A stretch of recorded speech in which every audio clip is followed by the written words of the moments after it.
Hi, I'm Will Talent. Welcome back to my YouTube channel. So, by the title of this video, you guys can already tell that I got paid $20 for my internship. I had a few reservations about making this video. I was like, probably not. I should probably not do this because I was trying to rebalance like my life, like, you know, just making sure everything is back in alignment with what I want to achieve ultimately. And I felt like this video, I don't want it to sound bashing or disgraceful or attackful to, or ungrateful actually, to the organization, which we will be kind of speaking about. I just wanted to share my experience and share my first time ever working and my working experience with you guys, just so you guys can have a better understanding of how it actually is like to have a job sometimes and to be working for people. You know, I really strive for self-employment.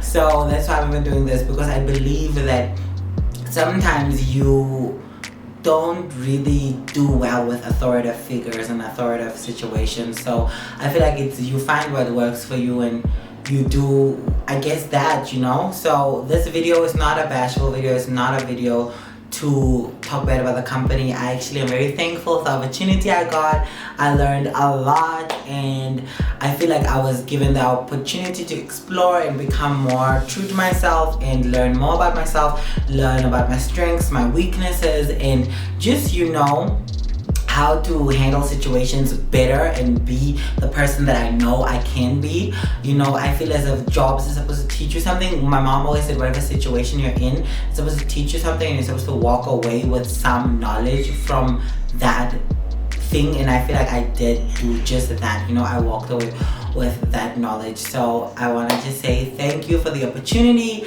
I learned and I loved little parts of it, but they were very strong parts, and the parts I didn't love, I always learned something from. So I just want to say thank you for the opportunity. If I had the chance to do it again, I'm not sure if I would, but I feel as if, because I learned the lessons already, but I feel as if I didn't know, I would put myself in that situation better, maybe handle things more better, just try and see what type of person I am under that particular pressure. After this long politically correct explanation for this video, let's get into it.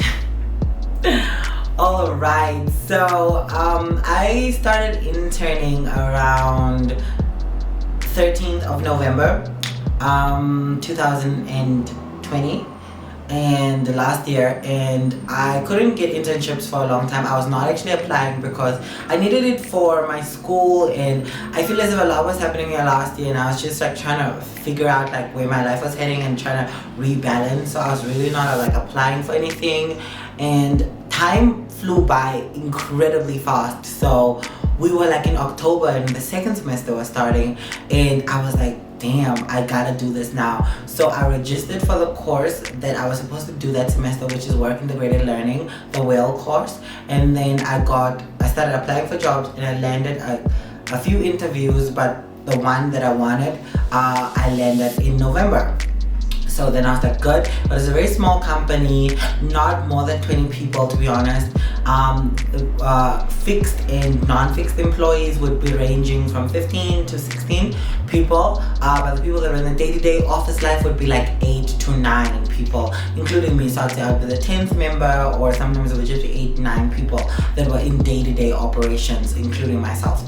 And this company was with young individuals. It was very free-spirited. It was very like, it allowed me to express myself. A lot of the interviews I went to, I couldn't be as open or be as comfortable as I usually am like right now, because you know you gotta be professional in a professional setting, and I always hate that. I just feel like, why are we dictating what people should look like or what people should do or what type of look you should have for a certain type of job? But I understand it's how the world works, I guess. I was not a fan of it before. I'm not a fan of it now, you know. So I was just like, okay, cool, whatever. So I just went with the punches. I went to the job interview. I looked professional, kind of not like how I look now, and I look more fun and more adventurous right now, but I look professional. I got the job. It was good. I started my first day, my first like first 2 weeks or 3 weeks were fine, you know. Everything was okay, you know. My task grew gradually as I worked there. The more I learned, the more I was given responsibility to handle. And eventually at some point I started experiencing some rare form of passive aggressiveness from a superior, which I actually had never experienced before in my life, you know. I feel as if passive aggressiveness has been around me for way longer than I've acknowledged it, or way longer than I've seen it. But I feel as if being exposed to this particular type of passive aggressiveness, where I was like forced to continue working because I was already in the situation and I couldn't like leave, you know, just because I feel uncomfortable, just because I feel like I can't be there. I couldn't just walk away from it. I was like stuck, you know. That taught me that I've been stuck in a lot of other similar situations in my life that did contain passive aggressive behavior that I just never picked up on, you know, because I feel as if growing up, I grew up with this behavior and I never really knew what it was, you know. I just kind of simplified it to say this is just how some people are. Some people are just not nice, or some people are just not, they have a weird way of saying things, you know. You kind of make excuses for individuals.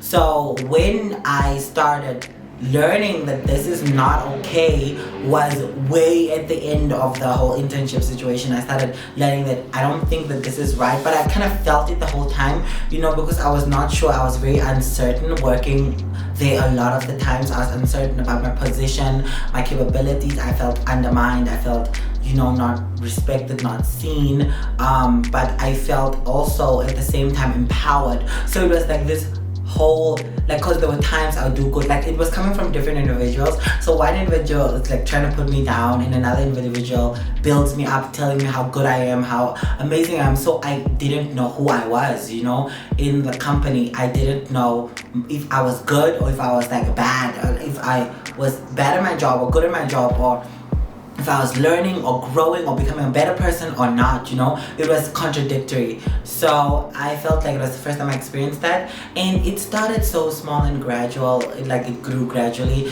It started with stuff like when my work was done, you know, my boss was like satisfied, but you know, you feel as if they're not satisfied enough. And I always ask, because my mom told me before I got on this opportunity, she was like, be humble, you know, just allow yourself to learn, allow yourself to be vulnerable, allow yourself to be like what you are, which was an intern. You know, sometimes I believe, because I know myself and I know my capabilities, I believe I should be doing more. I believe I should be more powerful. I believe I should have a better position. I believe I should be paid more, you know. I don't want to say entitlement, but it's just a feeling of I know myself, I know what I'm worth, and I'm definitely doing this underpaid or just for school. Like, it's not worth me, you know. What you're giving me is not worth me. So I came in with that attitude, but my mom told me before I actually started working to humble myself in with whatever situation it is. Even if you feel like you're better than that situation, even if you feel like you're better than the situation you're in, just to learn from it. I feel like you learn from everything you do. You learn from every individual. Someone will always teach you something, you know, whether it's a lesson you are willing to take in or willing to learn at that point. Even if you didn't want to do it, you know, people will always teach you something if you're just paying attention, you know. And I feel as if that's what I decided to take from this information, from this situation. Information is what I took from this situation. So it started very gradually, just like not being pleased with my work and calling me on random hours of the day to ask for papers or emails or calls, and I was ready, so I would give everything that I could. And then it gradually grew to just snarky comments around the office, like maybe if I did something and I was good at it, and then they'll be like, oh no, but I believe like we're all good at this, or we're all great at this and this, or, you know, just diminishing my value with things like, I know William can't do that, or I don't think he's capable of doing that, without allowing me to even learn in that space, without allowing me to explore that space, without teaching me, you know, but you're already discrediting me by saying I can't do that, which I can't, and I understand I can't. I never said I did, and I also don't want to be like, yeah, I know how to do everything. You know, in jobs and job interviews and everything, you gotta be humble. You gotta be like, I can't do this and this and that, and I can't do this and this and that, but I'm willing to learn. One thing about me is I feel as if I am a sponge. I can absorb whatever information is put in front of me if I want to retain that information. So I was like, I will be capable of doing A, B, and C, and D. And I also went out of my way. I took classes where I was working just to enhance myself. I got a certificate in a certain digital marketing kind of field, which is linked to what I'm doing, just so I could show that I was worthy, you know, because I was made to feel unworthy. So my whole time I was trying to prove my self-worth, you know, at work. And I feel like it became so draining to a point where I didn't even want to go to work sometimes. And I read about this thing where, you know, you feel, I don't know what the name is, but it's like when you get off time, like in weekends or like a Sunday evening, you stay up late. You're like on your phone watching videos or watching a movie, or you know, you just stay up late randomly because you can't control your everyday life. Your day-to-day life is dictated by the situation you're in. So when you get free time, you want to take as much from it as possible. So you party harder in weekends, you go out more, you are more like, you just want to take the opportunity, seize the moment, cut up a diem. You know, you don't want to be limited to your day-to-day life, which is Monday till Friday. You're stuck at the office from 8 till 5 doing the regular old schmegular stuff. And I was also stuck at the office longer than that. I was stuck from 5 till 8 for classes that I was attending to obtain the certificate. So my whole day, I worked 8 to 8 hours, you know. My whole day would be diminished, like I had nothing left. And anytime I'd get a break, I would go out, I would party, I would rage. I was in such a bad mental space, but I was balancing it. I was like, I know I have to get this done, which is my job attachment, to get my internship done, to pass my module. I had to get this done. And at the same time, I was also feeling like I'm burning myself out, you know, because I work so much and I worry all the time, you know. And I moved, you know, to a different location, and I was just like, this is a lot to take in right now. And I feel as if I partied whenever I got the chance to kind of balance it out, because I felt like I had fun when I partied and I didn't have fun at work most of the time. So I just felt like, okay, this is better than that, you know. So that was the whole situation. I don't want to go more deep into the passive aggressive stuff, but let's just say it also included cryptic posts about unworthy people being around your space and area. It included jealousy when the superior, which is also my superior, would say I did a good job, well done, not applauding me, not saying congratulations. It also linked to, I had my birthday while I worked there, and everyone in the office said happy birthday, but the specific person, which was my immediate superior, did not say happy birthday to me, and kind of maybe was called out for it, and then sent me a text saying happy birthday on the group platform of the company I worked for. And then I remember I was out that day for dinner or something like that, and I didn't see the message, and I got back later that evening, and when I checked the roster, the message came in. I didn't have internet access, so as soon as I got home, my messages came in. So I quickly read on the pop-up screen, oh, that this individual said happy birthday to me. And when I went into the group text just to say thank you, regardless of what we were going through, I was just like, I'm still gonna be modest and say thank you. The message was deleted. Like, it was deleted on the group platform because maybe I didn't respond on time enough. Maybe I didn't make them feel like worthy enough. Like, they said happy birthday to me probably while they didn't want to do it, and because I didn't respond on time, they were like, oh, I'm gonna delete it, because clearly they thought I was being shady too, but I wasn't. I was being respectful, because if I'm shady, you will feel it. You'll feel it like a tsunami. It will come. Like my shade is undeniable. Like you will know it's happening. It's something that is there. It's something that is obvious. My feelings, and when I genuinely don't like someone, or when I'm genuinely in a situation that makes me uncomfortable, it's very clear. But for this particular situation, I restrained myself.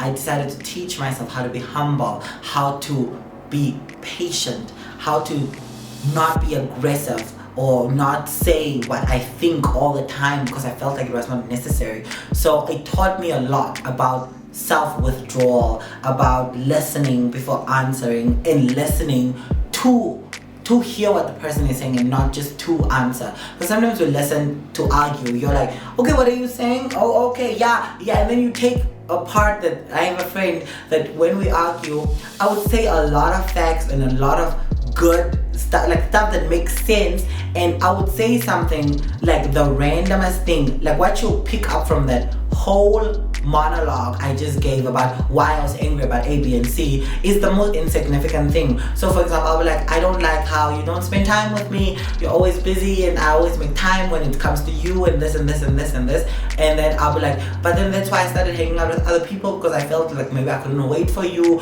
or I couldn't just like sit home and like wait for your call or your text or wait for you to reply, and then now you're jealous because I feel as if, or now you feel some type of way that I'm hanging out with other people. I don't know if you're jealous or not. Let's say I said that. My friend would be like, so now you're calling me jealous? You see? So now you're calling me jealous. Oh, now I'm the jealous one. You know, it's like out of everything I said, I literally explained why I think that I feel like you're jealous because I'm hanging out with other people because of the neglect you showed me. What she will pick up from that whole monologue that I just gave was that I was saying that she was jealous, and she would even switch it around to be like, I'm not jealous of you, I'm not jealous of what you do. And I'm just like, did I say that? Did I? Like, sometimes I wish cameras would follow me around all the time to hear what I say word for word, because people be out here acting dumb, be out here acting stupid, dumb. Like, I never said that. And we would argue just because of that one part that she didn't like. You know, it's like people get mad or they can't handle the truth. They get mad when you call them out about stuff that they do. They're like, ooh, because they know they're wrong. So they're projecting and they want you to be aggressive. I feel as if passive aggressive, the whole topic of passive aggressive behavior and passive aggressive people is way better explained by Jackie Aina. Love you, girl. She did a makeup video where she talked about frenemies and passive aggressive people, and you know, she just brought it to detail, and I posted about it on my story. I posted clips of the video just to kind of let people know that even I've experienced this. I've realized that I've experienced this at work now. My boss made me realize this, and I also kind of picked up that friends that I hung out with in the past did that to me, and you know, family members did that to me. It's just this, whether you don't know whether this person likes you or not, they keep you like on the edge. Like my boss, the things she'd say, cryptic messages. I remember when I was gonna go get my letter of like my recommendation letter for my school portfolio, the letter that said I work there and everything. She was like, oh, William looks so happy now that he doesn't work here. Why would anyone say that? Like, what were you trying to get out of me? What was the reaction you were honestly trying to get out of me? And if you're watching this video, yes, I'm talking to you, and I'm not even mad at it. Actually, this is not like a mad video. It's a video of like, I'm teaching people something that I wish I knew about the workspace, and I'm teaching people something about things that I wish, because I feel as if, you know, the tasks she would get me to do were not even part of my regular job description. And it was like once she asked me to wash the floors of my office. And I'm a student. I'm in my third year. I'm qualified. Like, there was no help where I worked. Apparently the help quit like a month or two weeks before I came. I don't know. Some random story was put onto me, and I, being the kind-hearted little missy that I am, said, okay, I'll do it. It's fine. It's just the floors. It's disgusting. It's COVID time. But I was like, I'm looking at the bigger picture. It's not even you. You are blocking me from what I want, which is my goals. You know, there's a good analogy for this, and I don't have a water bottle next to me because I wanted to show you guys the analogy. But basically, I have a wine glass. So we're just gonna, pink cheap wine glass, but we're just gonna say that there's a lid on here to the wine glass. And the analogy is, not a glass, wine cup, whatever. The analogy is that people like that, sorry if you can hear the cars passing in my street. I live in a building close to the highway, don't mind me. Those people are like lids. The perfect analogy is they're lids. So, and this is from Equalizer 2. My brother and I were doing a bunch of road tripping, like just going back and forth from home, and we have these deep, very intuitive conversations about business, about people, about experiences. I love it so much because it teaches me a lot and I learn in these conversations. But basically what I was saying was, some people in your life are like lids. I don't have a bottle with a lid right now, but you can get a Coke can, a Coca-Cola can, lemonade can, anything with a lid, you know? They're like lids.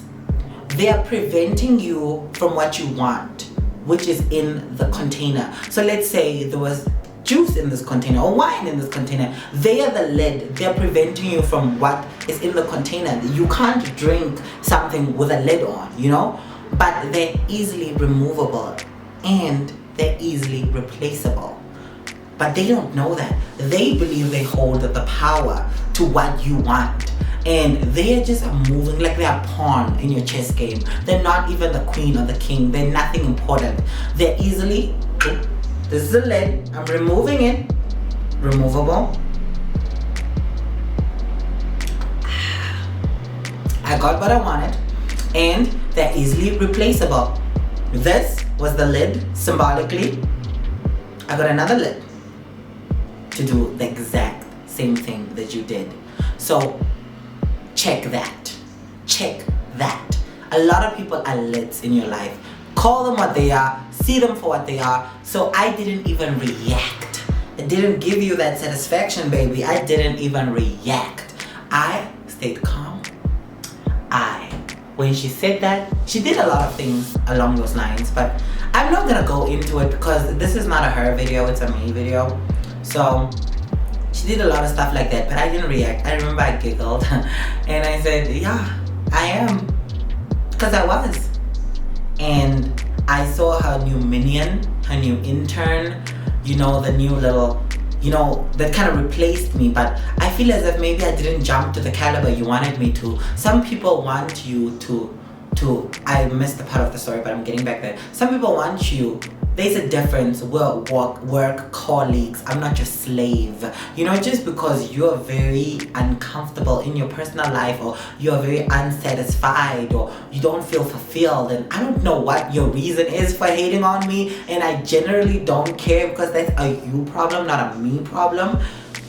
You just handle your stuff better. Handle it better and don't bring it into the office. And that's just what I kind of wanted to say, but I didn't, because I also don't want bad blood, because you're not worth my bad blood, because baby, now you got bad. Not worth it. You're not worth it. I don't have time to sit and have bad blood for you. And I know you guys are like, you seem angry or you seem aggravated in this video. No, I seem disappointed in humanity, in the way someone would treat you while still not paying you BT dubs for the jobs you're doing, call you at random hours, ask for the randomest things. You know, I'm a slave, a modernized slave to you, and you can't offer me the decency of just kindness. Oh, matter of fact, professionalism. We don't even need to know what we did this weekend. You don't need to ask me, you don't need to be my friend. Just professionalism. So they're like lids. So when she asked me to wash the floors, I did. I humbled myself. I washed the floors. I cleaned up, and I was just, but other people said that's not your job description. You don't have to do that. But I said, it's okay. It's fine, because I'm going somewhere that it makes sense to do this now. It doesn't make sense, but it's like I have bigger plans and a bigger goal and a bigger objective. That this is nothing. It's fine. It's like I'm gonna let this, like washing the floors or being treated like that by somebody that is not even worth it, honey, like prevent me from my goals. No, I'll bulk up and I'll do what I gotta do. So today's video was just to explain why I wasn't posting and how I got to pay $20 for my internship. I talk so much, I'm diverting, but I'm also inspiring. So how I got paid $20 for my internship was on my final day. I remember there was no hype around the office. They didn't even basically know it was my final day, but I remember having the conversation with my superior and my superior the day before, saying that today, tomorrow will be my final day. And to be honest, I expected better treatment. I expected maybe a cake, just some champagne or cold drink, just something, you know. There was nothing of that sort. Actually, they piled me up with a lot of work. I had to write an article. I had to do a bunch of stuff regarding a website, you know, because I'm in marketing, and marketing, journalism, media, just anything along those aspects. So I had to do all that. I was piled up with actually a lot more work, and the naive me in me was like, oh, maybe they're giving me a lot of work, so I'm busy the whole time. And then when I go to the break room, it's gonna be like, surprise, you know, like, I don't know, oh my god, you know. I was like expecting, you know, some big, you know. And 5 o'clock came, nothing. 5 p.m, no, nothing happened. I went to the break room, nothing. I was like, oh, okay, I'm almost done, and I needed some papers that needed to be signed for school. And my boss that was supposed to sign the papers, and my boss's boss were all out of the office. They were out of the office for a long time. They went to some meeting, and I was waiting for them because I need this done now, like, so I can go get my portfolio together and present in the following week. So there was a Friday. I finished on the Friday, and I was waiting for them, and they took like maybe 3 to 4 hours to come back, and I was pissed. My calls were not being answered, my texts were not being answered. I finished the article, I sent it to them, and I waited. And when they came back, my boss's boss, which I honestly don't want to say, he's not guilty, to be honest. He was a sweet man that was very consumed with other things. He didn't know what his superior was doing, you know. Sometimes you don't know what the people that work for you is really up to. So I don't want to blame him. I actually like him. I would definitely work with him again. He's more talented than anyone else in that office, and he is the visionary. He is the future, not her. Anyway, so then he asked me what is wrong, because I was mad at that point. My hours finished automatically at 5 o'clock. I don't work here anymore, and I'm mad that you guys, I told you about this like 2 weeks prior, all these papers that need to be signed. Like, there was a conversation that has been had the whole time, and you know that I'm done today, and I maybe wanted to celebrate with my friends. Since you're not throwing me a party, let me go to happy hour with my friends and go have some pizza and some drinks or something. Toast to being done with a very stressful part of my life that took and drained from me mentally. I was struggling mentally, you know, and I was partying a lot, and I felt like this is the end to an era that was necessary but was not the prettiest era of my life. So I felt as if I deserved balloons and a cake and champagne. I felt owed, and not by them. I could even give it to myself, but you were taking time from me to not give it to myself, which made me mad. So when he came in the office, he asked me how I am. He was trying to greet me, very enthusiastic. I said, no, I'm actually very upset because I asked you guys to sign this particular papers then and there, long time ago, but look, it has not been done yet. And I feel as if this is very annoying, like, to me, because I had things to do. It's getting late, you know. How am I gonna get home and everything? And, you know, I was just like stressing a lot of things that just didn't make sense. But I was generally just upset that they didn't sign my papers and let me leave at 5, and also that they didn't throw me a party. I was like, wow, I worked for you guys and slaved for you guys for 3 whole months, and I don't know, like, even a $100 cake, $80 cake from the cheapest supermarket couldn't suffice. Wow, the ghetto. Anyway, so I was like, it's fine, and my superior said she'll have my paper signed, hand them to me throughout the weekend. I said that's fine also, it's okay. And I left. Before I leave, my superior pulled out a stack of money. He pulled out, I think, a few $200 bills, I think 2 $200 bills, a $50 bill, and a $20 bill. And I said, oh no, you don't have to, because I was really just over it. I just wanted to leave. I said, oh no, you don't have to. And he said, oh no, I just wanted to. I was like, no, it's fine. But I saw the money, and I said, no, it's fine. But then I looked at it, and I was like, okay, maybe it's not fine. Like, I was like, but if you want to, it's okay. Like, I won't deny it, but like, it's not necessary. And then he looked in his stack of money. Not a stack, it was like a few papers, like, let's be honest. And then he pulled out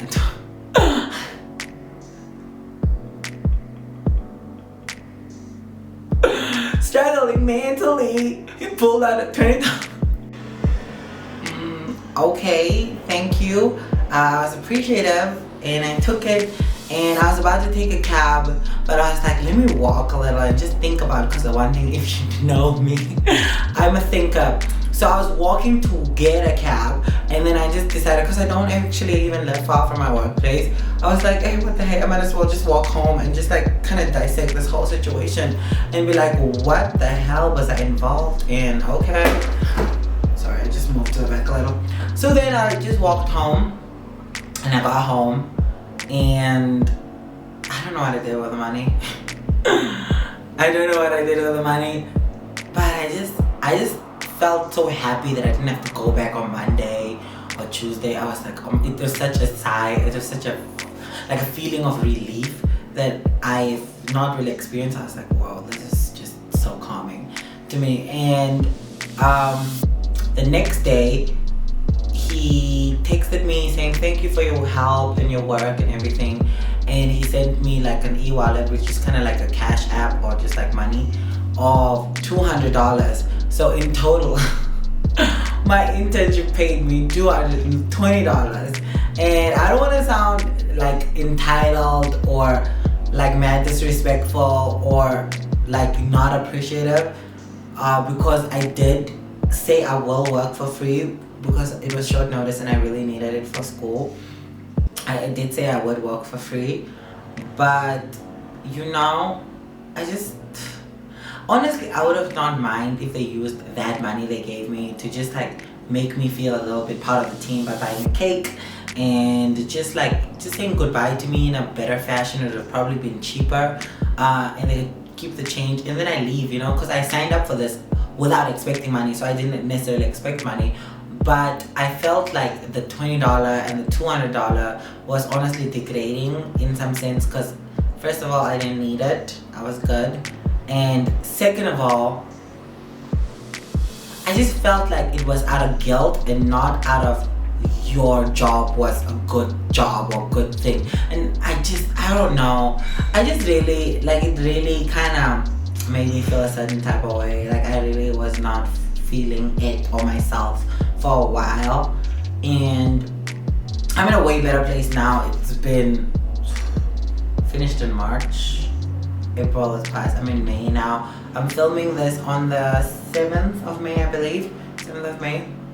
So it was like, I'm good now. I moved from where I lived to another place. And I was also kind of like in some battles with deposit and financial situations from my previous place to money that was owed to me. I just received it today. I won. So I'm happy about that. A lot of things I kind of just like going to the position they were. And I was working on another project also. And I just felt like I could not be as creative in that space mentally as I wanted to be. That's why I really didn't film. And I have a lot of stories and a lot of videos coming up, by the way, because of everything that happened in that time span. And I don't know when this video is going to be up, if those videos are going to be before this video, but I just wanted you guys to know that it was not like neglect. It was not that I didn't want to do it, and I will do better next time. Even if I'm in those situations, I will film, because I feel like I did lose a lot of my time and lose a lot of what I could have done and the impact I could have had in some of y'all's lives. So just a friend, I felt like I kind of decreased the bond a little bit, and I'm just here to say I hope I'm fixing it. I hope we're good again. I hope y'all still love me. Yes, still love me. And I just hope we're just, chilled and it's okay right now. And I also want to say that I have a lot more content coming up, and I feel as if we're going to be good from now on out. Thank you so much for your undying support, for your patience, for just your love. And a lot of people have been asking me to post again, so just thank you for all of that. Let's just stick together, grow. You guys are really, I appreciate you, and you're a reason why I get through a lot of this stuff. And thank you. I don't know what else to say. I know I was saying thank you, like, subscribe, share. Don't let passive aggressive people get to you. They come in many different forms. It's your friend. You could even get passive aggressive behavior from your parents, your mom, your dad. I remember my mom used to do it. You know, like you just gotta tell people, you know, just in general of the whole spectrum, tell people when they're being passive aggressive, because if you start being a passive aggressive back towards them, you're not fixing the problem, you're just fighting fire with fire. And though in some cases I would recommend that, I'm just saying that, you know, no one will understand where the root of the problem is. I feel like make someone aware of how they're making you feel, and if what they say and what they do sometimes makes you feel in a certain type of way, make them aware. And if they still continue to do that, it's their choice, and you have the decision from then on to either fight fire with fire or cut them off and keep it moving. So I love you guys. Like, subscribe, share, and see you in the next one.